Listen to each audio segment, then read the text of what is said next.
시편 103편 1절에서 5절까지는 다윗이 찬송하는 유명한 찬송 시입니다. 다윗이 자기 혼을 가리켜서 마치 제3자가 자신을 향해 말하는 것처럼 대화하는 수준으로 시편이 적혀져 있습니다. 이것은 다윗이 자기 일생 가운데 하나님께서 직접 부어주셨던 은혜를 상기하며 하는 찬송시입니다. 오늘 이 찬송시는 우리 것이 되었으면 합니다. 다윗이 받은 바 은혜가 우리와 동일한 은혜가 되어서 다윗이 고백했던 것처럼 우리도 이처럼 하나님 앞에 영광을 돌리며 찬송할 수 있는 그런 은혜를 받았으면 좋겠다 하는 마음으로 말씀을 준비해 보았습니다. 오 내 혼아 주를 찬송하라. 내 속에 있는 모든 것들아 그분의 거룩한 이름을 찬송하라. 다윗은 찬송할 때 찬송할 줄 알았습니다. 또 고난 받을 때도 찬송할 줄 알았습니다. 많은 사람들에게 무고함을 당할 때도 찬송할 줄 알았습니다. 불법과 죄들 때문에 자기 뼈가 상하는 고통 가운데서도 찬송할 줄 알았습니다. 다윗은 일생을 보면 그렇게 순탄한 일생이 아니었습니다. 사무엘로부터 기름을 붓고 부음을 받아 왕으로 임명을 받았지만 실제적인 왕이 될 때까지는 사울로부터 목숨의 위협을 받고 광야로 쫓겨다니는 신세였습니다. 자신은 아무 잘못도 없었는데 이런 역경 가운데서도 우리 하나님께서 다윗의 생명을 본연시켜 주셨기 때문에 다윗은 목자로서의 삶을 삶과 동시에 하나님께서 자신을 양으로 기르셨다는 확고한 신앙적인 체험을 갖고 있었습니다. 오늘날 우리에게도 우리의 목자는 예수님입니다. 여러분의 일생을 쥐시고 인도하시고 역사해 주시는 분은 예수님입니다. 그래서 우리가 신앙생활을 하시는 분들은 저도 포함이 됩니다. 체험을 해야 됩니다.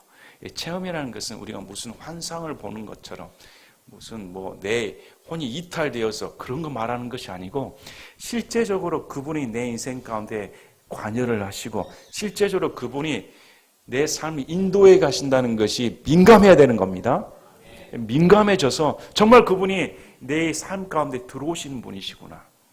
이것이 다시 태어난 사람의 증표인 겁니다. 다시 태어나지 않는 사람은 이 예수님이 하나의 다른 자신과 상관이 없는 존재일 수가 있습니다. 그러나 다시 태어난 사람은 우리 하나님께서 주님의 영으로 내 안에 들어와 영원히 떠나지 않고 함께 산다는 겁니다. 함께 사는데 가족인데 모르고 산다는 것은 말이 되지 않지요.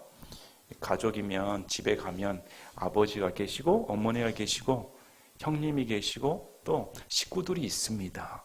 가족을 봅니다. 가족과 동고동락을 합니다. 마찬가지로 우리 예수님께서 우리를 홀로 내버려 두지 아니하시고 내 안에 들어오셔서 영원토록 함께 사신다. 그래서 그분을 체험을 해야 되는 겁니다. 특별히 제가 오늘 말씀을 강조하는 이유는 우리 교회에서도 여러분들이 하나님 때문에 체험하는 신앙이 되셨으면 합니다. 정말로 그분이 내 인생을 책임져 주시고 인도해 주신다. 이런 고백이 나오시기를 바랍니다. 우리 유재일 형제님께서 아산병원에 가셔서 검사를 받으셨습니다. 콩팥 기능이 많이 안 좋으시기 때문에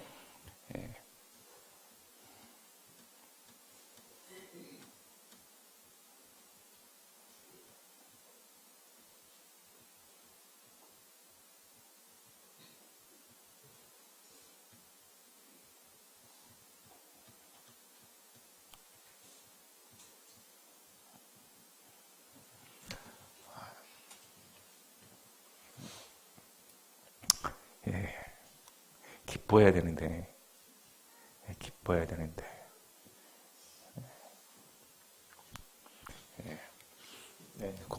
제가 기뻐하는 이유는 따로가 있습니다. 콩팥 기능이 안 좋으시는데 이렇게 아산병원 가셔가지고 병의 진단명을 위해서 과연 어떤 병인가 원인을 알아야겠다 입원하셔가지고 콩팥 조직 검사를 시행하시고 골수 검사까지 했습니다. 저는 골수 검사까지 하신다는 말을 듣고 필시 암을 의심했구나. 암이 아니라면 골수검사를 할 수가 없는데 골수검사를 하신다고 하니까 걱정이 앞섰습니다. 그리고 공고를 한 대로 우리 교회가 이를 위해 같이 기도를 했습니다.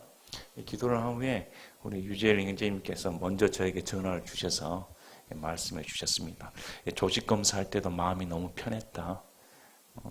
우리 교회에서 늘상 부르는 주 하나님 큰일을 행하셨네. 그 찬양이 자꾸 떠올라 하나님께 감사가 되었다.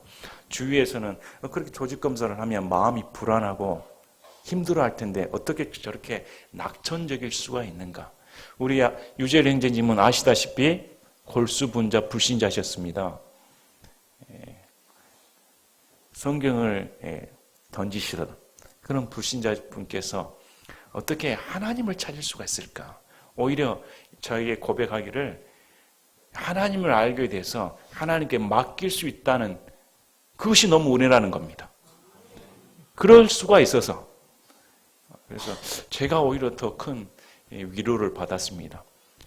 또 우리 유재일 형제님께서 농담을 한마디 하셨습니다.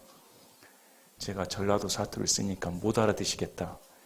서울에 살다 보니 서울 말씨를 쓰니까 이제 통역이 없이는 목사님과 대화하기가 어렵다. 너무 여유가 넘치셨습니다. 어떻게 골수검사를 놔두신 분이 저는 여유를 펼칠 수가 있을까? 의사도 100% 거의 이건 골수암이다. 이렇게 회진할 때 말씀하셨다고 합니다. 검사 결과 나오기 전에. 그리고 월요일 날 골수검사를 시행하였는데 여러분이 아시는 것처럼 하나님의 은혜로 아무 이상 없다. 의사의 확신도 틀렸다는 겁니다. 얼마나 감사합니까? 병을 고쳐주신 것도 감사한데 더 감사한 것은 하나님을 알게 되었다. 하나님을 알게 됐다. 하나님이 내 인생 가운데 들어와 주셨다는 겁니다. 어떤 절망적인 상황 가운데서도 하나님을 의지할 수가 있다. 이것이 믿는 자의 특권인 겁니다. 너무나 감사하지 않습니까? 또 아울러 아시는 것처럼 저희 장모님도 갑상선암으로 수술하셨습니다. 그냥 몇 덩어리 있는 줄 알고 수술했는데 임파서로 많이 퍼져서 조금만 늦게 했으면 큰일 날 뻔했다. 저는 우리 교회 성도님들이 다 병고침을 받으셨으면 합니다. 정말 예수님께 부르시셔서 병으로부터 노임을 받고 하나님께 영광 돌리는 그런 신앙이 되셨으면 합니다. 그래서 그런 마음으로 오늘 말씀을 증거해야겠다. 다윗이 그렇게 고백을 합니다. 다윗 또한 병에 걸렸습니다. 못 고칠 병에 걸렸는데 하나님께서 자신의 기도를 들어주시고 고치셨다. 이렇게 고백을 하는 겁니다. 자, 먼저 다윗이 어떻게 찬송하냐면 오 내 영혼아 주를 찬송하라. 내 속에 있는 모든 것들아 그분의 거룩한 이름을 찬송하라. 이 자기 혼에게 주를 찬송해야 된다. 나란 존재는 주를 찬송해야 되는데 어디를 찬송해야 되는가? 내 속에 있는 모든 것, 오장육부 통틀어서 내 모든 전체 세포 하나하나까지 주를 찬송하라는 겁니다. 그 찬송의 대상이 거룩한 이름. 거룩한 이름입니다. 내가 누구의 이름을 안다는 것은 성경에서 인격적인 관계성을 말합니다. 내가 주님을 압니다 했을 때는 주님이 실제적으로 나와의 관계성을 맺었다는 겁니다. 내가 예수님을 압니다 하면 예수님이 실제적으로 내 삶 가운데 들어오셨다는 겁니다. 다윗은 자신의 전 인생을 통틀어서 그 거룩한 이름이라는 존재를 체험적으로 알았기 때문에 내 속에 있는 모든 것들이 찬송하지 않고서는 배길 수가 없다는 겁니다. 그분의 거룩한 이름을 생각을 하면 구약의 주 여호와 하나님이 신약의 주 예수 그리스도이신 겁니다. 다윗이 시편 23편에 주는 나의 목자시니 그 여호와 목자가 신약의 요한복음 10장에 나는 선한 목자이다. 예수님인 겁니다. 그래서 우리가 찬송할 대상이 누구신가? 마태복음 1장 21절에 그녀가 아들을 낳으리니 너는 그의 이름을 예수라 하라. 이는 그가 자기 백성을 그들의 죄들에서 구원할 것이기 때문이라 하시니라. 우리 예수님은 태어나시 전부터 이름이 예수라 하라 이렇게 정해져 있었습니다. 그 예수란 이름이 바로 자기 백성들을 죄들로부터 구원할 자이시다. 바로 저와 여러분의 죄들로부터 구원할 자신 겁니다. 그 이름이 예수인 겁니다. 마태복음 1장 23절에 보라 처녀가 아이를 베어 아들을 낳을 것이요 그들이 그의 이름을 임마누엘이라 하라. 이것을 번역하면 우리와 함께 계시는 하나님이라는 뜻이니라. 우리 예수님은 아들로 태어나셨는데 아이로 태어나셨는데 그의 이름이 임마누엘입니다. 개역성경처럼 하나님이 우리와 함께 계신다 이런 뜻이 아닙니다. 킹제임스 성경처럼 우리와 함께 하시는 하나님이시다. 그분이 하나님이신 겁니다. 사도행전 2장 21절에 누구든지 주의 이름을 부르는 자는 구원을 받으리라. 신약 성경에서 우리에게 명령하신 말씀은 누구든지 예외 없이 예수님의 이름을 부르면 다 구원을 시켜주겠다는 겁니다. 그 이름이 예수님입니다. 사도행전 4장 12절에도 다른 사람 안에는 구원이 없나니 하늘 아래에서 우리를 구원할 다른 이름을 사람들 가운데 주신 적이 없다는 겁니다. 그래서 사도 바울도 그분으로 말미암아 그분의 이름을 위해 모든 민족들 가운데서 믿음에 순종하게 하려고 우리가 은혜와 사도직을 받았다. 로마서 1장 5절에 이렇게 말합니다. 결국 우리를 구원시켜 주시고 우리에게 생명을 주시는 그 이름이 바로 예수님입니다. 빌립보서 2장 9절 10절에 우리 예수님께서는 인간의 몸으로 오셔서 십자가에 달려 죽으시기까지 순종하셨습니다. 이래할 때 아버지 하나님께서 그분을 높이 올리시고 모든 이름 위에 있는 이름을 그분에게 주사 하늘에 있는 것들과 땅에 있는 것들과 땅 아래에 있는 것들의 모든 무릎이 예수라는 이름에 굴복하게 하셨다. 온 천하 만물의 모든 존재하는 것들이 예수라는 이름 앞에 굴복하게 하셨다. 성경 그렇게 말씀을 합니다. 이제 우리 예수님이 재림하실 때 요한계시록 19장 13절에 그분께서 피에 담근 옷을 입으셨는데 그분의 이름은 하나님의 말씀이나 불리셨다. 19장 16절에 그분께는 그분의 옷과 넓적다리에 왕들의 왕, 주들의 주라고 기록된 한 이름이 있느니라. 이제 우리 예수님은 왕들의 왕, 주들의 주, 이제 이름이 하나밖에 없습니다. 예수라는 이름이 없다는 겁니다. 우리의 왕, 우리의 주는 한 분이신 예수님 뿐인 겁니다. 여러분의 주님이 예수님입니까? 여러분의 왕이 예수님입니까? 그래서 시편 33편 21절에 이렇게 고백합니다. 우리가 그분의 거룩한 이름을 신뢰하였으므로 우리 마음이 그분을 기뻐하리로다. 내가 신뢰할 수 있다는 겁니다. 이 힘든 세상 가운데, 내 고통 가운데, 내 모든 상황 가운데서도 신뢰할 수 있는 그분이 있다는 것이 얼마나 큰 축복입니까? 여러분에게 인생의 밧줄이 되시는 분, 여러분에게 인생의 항해자가 되어주시는 분, 바로 그분이 우리 곁에 있다는 것이 얼마나 큰 축복입니까? 그분의 이름이 예수님입니다. 이분은 거룩한 이름입니다. 거룩한 이름을 가진 예수님을 생각할 때 찬송하지 않을 수 없다는 겁니다. 여러분 마음속 깊은 곳에서 찬송이 울려나올 수 있습니까? 아무리 힘든 상황 가운데서도 예수란 이름만 생각하면 너무 큰 감격이 와야 되는 겁니다. 다윗이 고난 가운데서도 감격하며 찬송할 수 있었던 이유는 바로 그분의 이름을 알았기 때문입니다. 우리 교회에 오시는 분이 정말로 예수님이라는 인격체인 이름을 아셨으면 합니다.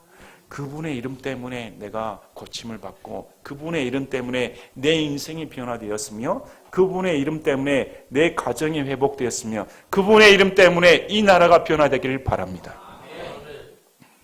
자, 2절에 오 내 혼아 주를 찬송하며 그분의 모든 은택을 잊지 말지어다. 다윗은 자신의 과거를 기억해야 된다는 겁니다. 과거에 하나님께서 얼마만큼 나에게 은혜를 베풀어 주셨는가, 그 손길을 잊어서는 안 된다는 겁니다. 그러나 사람은 화장실 갈 때하고 나올 때가 다르다고 합니다. 항상 우리가 은혜를 받으면 그 은혜를 기억을 해야 할 텐데 망각에 빠질 때가 많습니다. 과거에 구원해 주신 그 은혜는 망각해 버리고 지금의 현실이 크게 보이기 때문에 입에서 나오는 것이 찬송이 아니라 불평이 나올 때가 많다는 겁니다. 그래서 다윗은 자기 혼에게 명령하는 겁니다. 그간 베풀어진 은택을 잊어서는 안 된다. 구원해 주신 은혜를 잊어서는 안 되는 겁니다. 어떻게 내 인생을 살았었는가? 내가 어떤 삶 가운데 살았었는데 나 같은 인생을 주님께서 구원시켜 주셔서 변화시켜 주셨는가? 그 은택을 잊어서는 안 된다는 겁니다. 그래서 3절부터는 자신이 받은 은혜를 구체적으로 나열해 줍니다. 또 이것은 현재형입니다. 현재 우리 주님으로부터 받는 은혜가 어느 것이 있는가? 다윗이 맨 처음 그 은택을 고백하는 것이 바로 그분께서 내 모든 불법을 용서하셨다. 죄를 용서해 주셨다는 겁니다. 이것이 다윗이 가장 큰 감사 제목인 겁니다. 여러분, 예수님 때문에 여러분이 죄로부터 용서를 받으셨습니까? 예수님의 피 때문에 내 죄의 모든 더러운 것들이 가리움을 받은 적이 있습니까? 깨끗이 씻김을 받으신 적이 있습니까? 그러면 이것이 첫째 하나님께 올릴 찬송 제목이다. 그래서 다시 태어난 기독교인은 찬송 제목이 십자가에서 피 흘려주신 예수님인 겁니다. 그분을 생각하면 감사하지 않을 수가 없다. 어떻게 내 마음이 냉랭할 수가 있는가? 어떻게 나를 위해 십자가에 대신 죽어주신 그분을 생각한다면 뜨거움이 있어야 할 텐데 어떻게 차가울 수가 있는가? 다윗은 그 은택을 감사했다. 특별히 다윗은 밧세바와 간음을 저질렀습니다. 용서받지 못할 죄를 저질렀습니다. 율법으로도 사함받지 못하고 그 이후 여호와를 막론하고 그것은 돌로 쳐 죽임을 당해야 되는 겁니다. 그러나 다윗이 진실로 회개했을 때 우리 하나님께서 나단 대언자를 통해 용서해 주신 겁니다. 용서를 베풀어 주신 겁니다.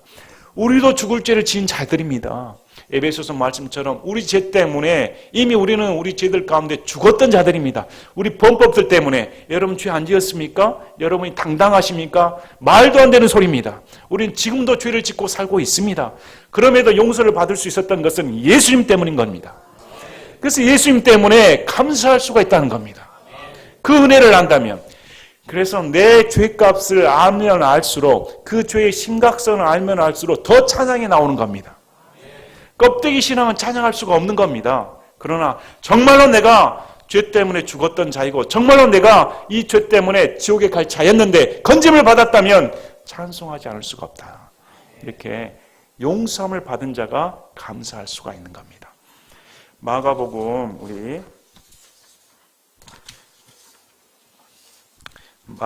2장 9절에서 12절 말씀에도 우리 마비병 환자가 주님 앞에 고침을 받으려고 친구들이 지붕을 뚫고 내립니다. 이럴 때 우리 예수님께서는 바로 고쳐주지 않습니다. 먼저 어떻게 말씀하냐면 내 죄들을 용서받을지어다. 예수님이 그렇게 말씀합니다. 지금 마비병 환자는 고침받는 것이 우선인데 뭔 뜬금없이 우리 예수님께서 네 죄들을 용서받으라 이렇게 보셨다는 겁니다. 하나님께서 보시는 관점하고 우리가 보는 관점은 다릅니다. 사람들이 보는 관점은 육적인 것이 더 크게 보이는 겁니다. 내 질환, 내 암덩이 이런 모든 것들이 더 크게 보이는데 예수님께서 보시는 것은 육적인 것이 아니고 영적인 타락 때문에 지옥 가는 것이 더 크게 보이는 겁니다. 그래서 예수님께서는 더 큰 축복을 베풀어 주신 겁니다. 죄들을 용서해 주겠다. 그러나 인간들은 어떻게 하나님이신 그분이 죄들을 용서할 수가 있는가? 하나님이라는 존재를 부인한 겁니다. 그래서 예수님이 뭐가 더 쉽겠느냐? 그 증거로 바로 내 자리를 두고 걸어가라. 병고침의 은혜를 베풀어 주신 겁니다. 우선순위가 뭡니까? 죄입니다. 죄 문제가 먼저 해결돼야 되는 겁니다. 그 다음에 병고침의 문제가 발생을 하는 겁니다. 오늘도 마찬가지입니다. 내 모든 불법을 용서하시고 그 다음에 내 모든 질병을 고치신다. 예수님은 질병을 고치시는 분이십니다. 구약에서도 고치셨고 신약에서도 고치십니다. 지금도 고치십니다. 그래서 이 병고침에 대해서 다시금 말씀을 드리겠습니다. 너무 사람들이 극단적으로 생각하기 때문에 잘못되는 겁니다. 많은 사람들이 죄와 병을 결부시킵니다. 성경에서도 죄와 병을 결부시키는 데가 많습니다. 죄 때문에 병이 도지는 경우가 성경에 많이 기록되어 있습니다. 그러나 죄와 상관없이 병이 발생하기도 합니다. 열왕기하 13장 14절에 보면 엘리사가 죽을 병에 걸려 아팠다 이렇게 나옵니다. 엘리사 하면 엘리야보다 더 갑절로 기적을 베푸는 사람이었습니다. 수넴 여인 아들을 살렸던 사람입니다. 죽은 자도 살려냈습니다. 수많은 기적을 베풀었습니다. 그러나 말년에 성경에서는 어떻게 기록하냐면 이 엘리사가 죽을 병에 걸려 아팠다고 나오는 겁니다.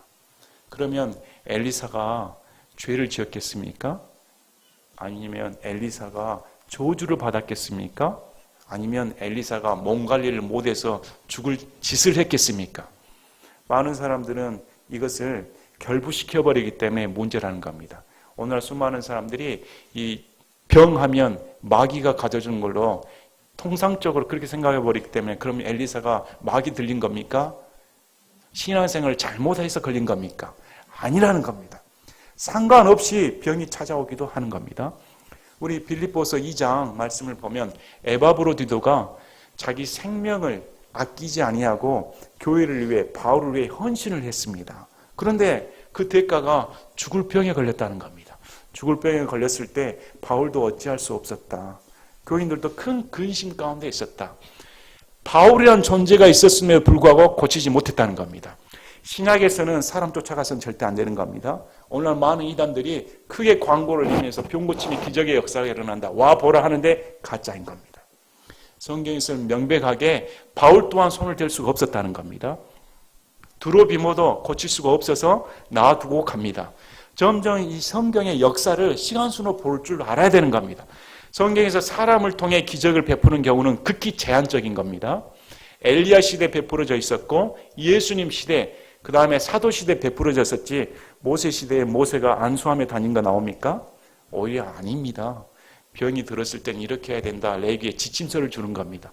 수많은 사람들이 잘못 오해해서 오늘 또 혹해서 많은 사람들이 교회 집회에 돌아다니고 또 사람들 쫓아다녀서 은사 집회를 하고 그래서 그런데 현혹되면 안 되는 겁니다. 왜 은사 집회를 다닙니까? 내가 기도해서 응답받으면 되는 것이지.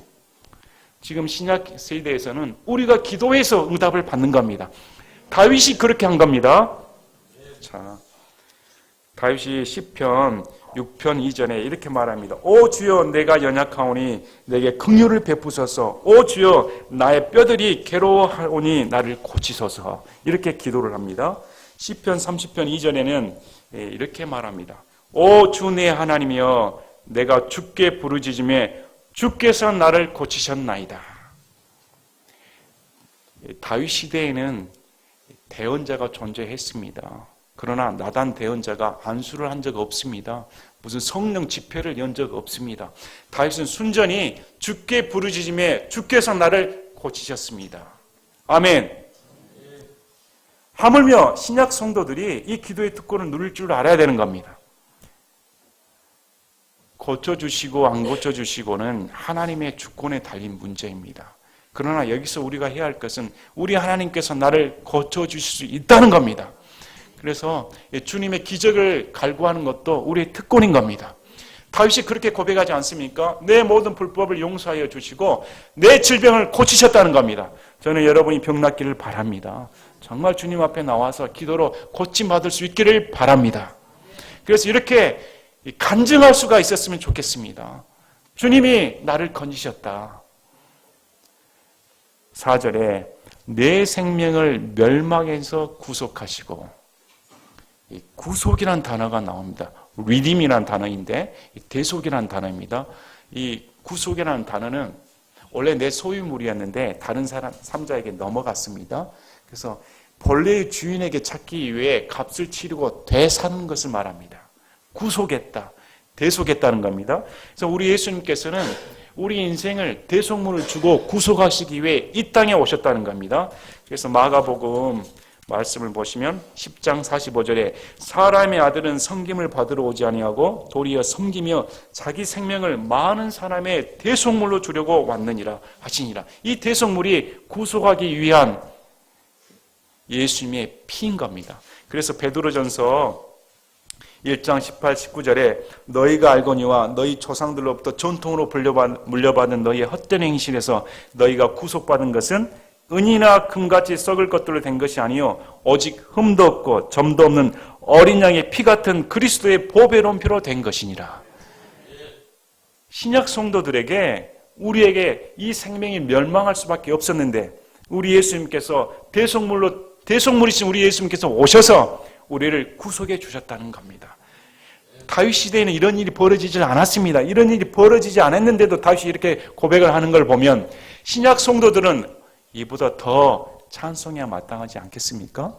이보다 더 어떻게 내 생명을 멸망 가운데 내버려 두지 아니하시고 나를 위해 오셔서 자신의 목숨을 대신해 줄 수가 있는가? 이게 구속인 겁니다. 그 다음에 인자하심과 친절한 긍휼로 내게 관을 씌우시며, 어찌 보면 다윗의 전 인생은 과연 예수님께서 인자하심을 베풀어 주셨을까? 친절하심을 베풀어 주셨을까? 긍휼을 베풀어 주셨을까? 의구심이 들 때도 있었을 겁니다. 내가 잘못 안 했는데 왜 사울과 그의 세력들은 나의 목숨을 내리는가? 왜 원수들은 길길이 날뛰면서 나를 쫓아다니는가? 내 손에 피를 묻힌 적이 없는데. 다윗은 원망이 들었을 때도 있었을 겁니다. 하나님의 부르심을 받았다면 일사천리로 갈 줄로 알았는데 왜 사사건건 험난한 길뿐이었을까? 근데 다윗이 어떻게 말합니까? 인자하심과 친절한 긍휼로 내게 관을 씌우셨다. 관이라는 것은 영광의 상징입니다. 왕관입니다. 그런데 하나님께서 다윗에게 친절함과 긍휼과 인자하심으로 씌워주었다는 겁니다. 여러분 믿으십니까? 그래서 다윗이 시편 23편 마지막 절에 내 평생에 주의 선하심과 긍휼하심이 나를 따르리니 내가 주의 전에 영원히 거하리로다. 평생에 따른다는 겁니다. 우리의 눈이 열리셨으면 합니다. 우리 하나님은 우리에게 친절을 베풀기 원하시는 분입니다. 우리 하나님은 우리에게 긍휼을 베푸시기를 원하시는 분입니다. 지금도 우리는 긍휼을 받고 있기 때문에 이렇게 존재가 가능한 겁니다. 지금도 우리 하나님께서 나를 친절하게 대하시기 때문에 아직도 살아있는 이유인 겁니다. 여러분에게 친절함과 긍휼하심이 여러분의 관이 씌워졌다는 걸 좀 믿으시길 바랍니다. 정말로 하나님께서 나를 친절하게 대해주신다. 어떤 사람은 항상 하나님을 원망하기 바쁩니다. 항상 나란 사람을 자책하기 바쁩니다. 자책인 죄인 겁니다. 하나님께서 나를 사랑하신다는 것을 의심하는 것은 불신의 죄인 겁니다.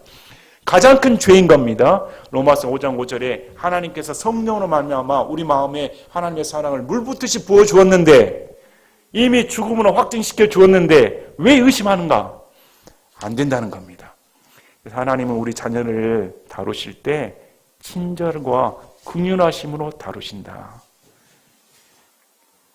좋은 것들로 내 입을 만족하게 하사.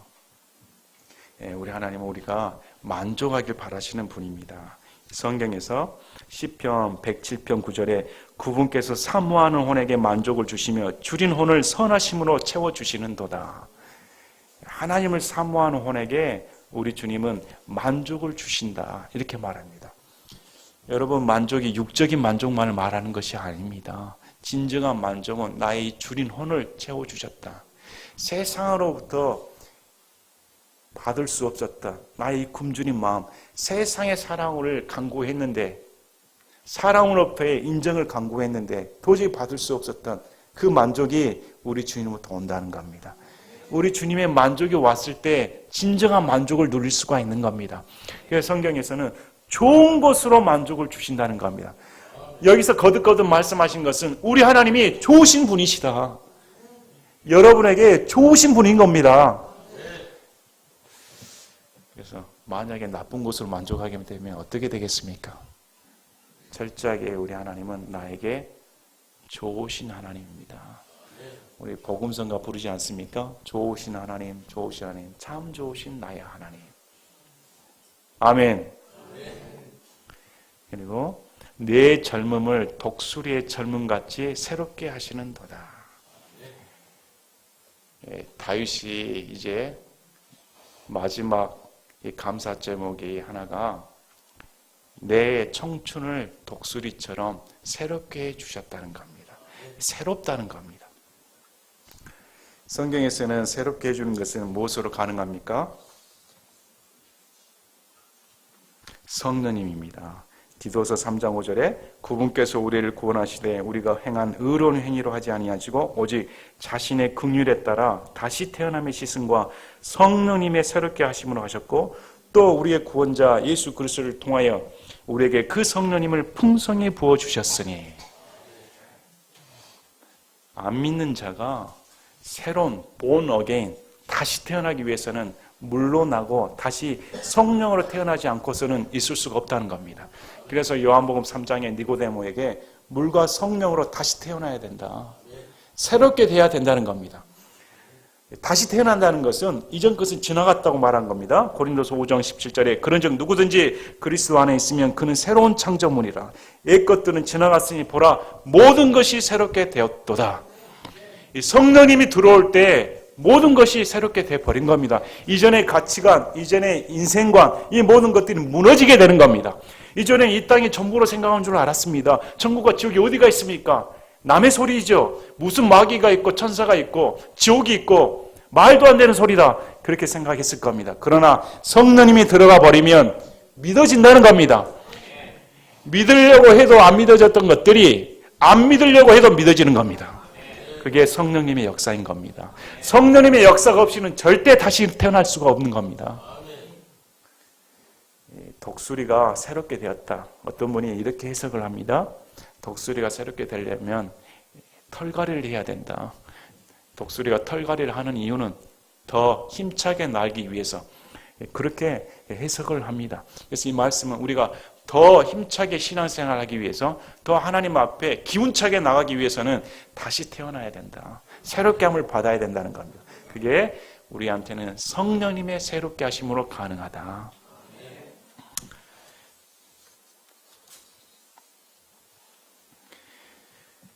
요한복음 3장 같이 보시겠습니다.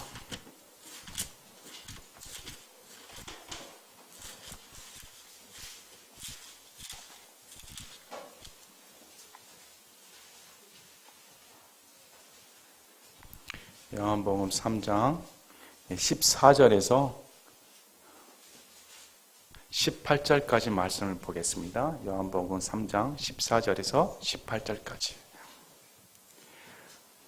모세가 광야에서 뱀을 든 것 같이 사람의 아들도 반드시 들려야 하리니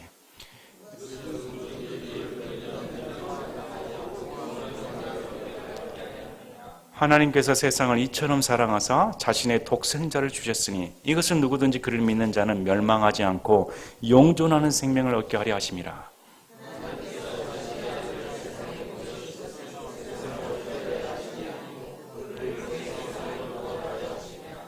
그를 믿는 자는 정죄를 받지 아니하거니와 믿지 않는 자는 하나님의 독생자의 이름을 믿지 아니하였으므로 이미 정죄를 받았느니라.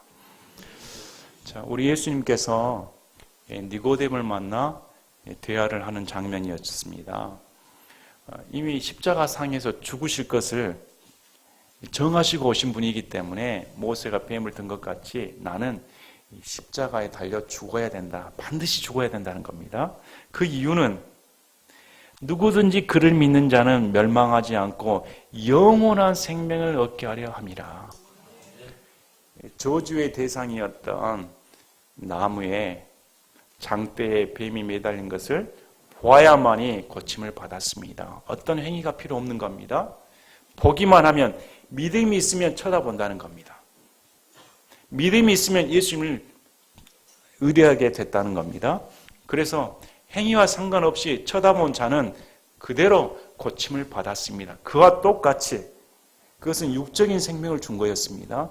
이제 영원한 생명을 주시기 위해서 예수님께서 저주가 되어서 나 대신 저주가 되어서 십자가에 달리셨기 때문에 그것을 믿는 자는 멸망하지 않고 영원한 생명을 주겠다. 이렇게 예수님이 말씀해 주시는 겁니다. 이 이유가 하나님께서 세상을 이처럼 사랑하사, 이처럼이 뭡니까? 십자가에 달려 죽으실 정도로 자신의 아들 이 땅에 보내서 십자가에 달려 죽기까지 내버려 둘 정도로 우리를 이렇게 사랑하셨다는 겁니다. 자신의 독생자를 주셨으니 이것은 누구든지 그를 믿는 자는 멸망하지 않고 영존하는 생명을 얻게 하려 하심이라. 예의 없이 믿기만 하면 다 구원시켜 주겠다. 하나님께서 자신의 아들을 세상에 보내신 것은 세상을 정죄하려 하심이 아니요 그를 통해 세상을 구원하려 하심이라. 예수님이 이 땅에 오신 것은 우리를 심판의 목적으로 오신 거 아닙니다. 우리를 구속시켜 주시기 위해, 저와 여러분을 구원하기 위해 이 땅에 오셨다는 겁니다. 그를 믿는 자는 정죄를 받지 않습니다. 이제 예수 그리스도 안에 있는 자는 결코 정죄함이 없는 겁니다. 이미 예수님께서 십자가상에서 내 모든 죄를, 과거의 죄, 현재의 죄, 미래의 죄까지 단번 속죄를 이루셨기 때문에 절대 정죄함이 없는 겁니다.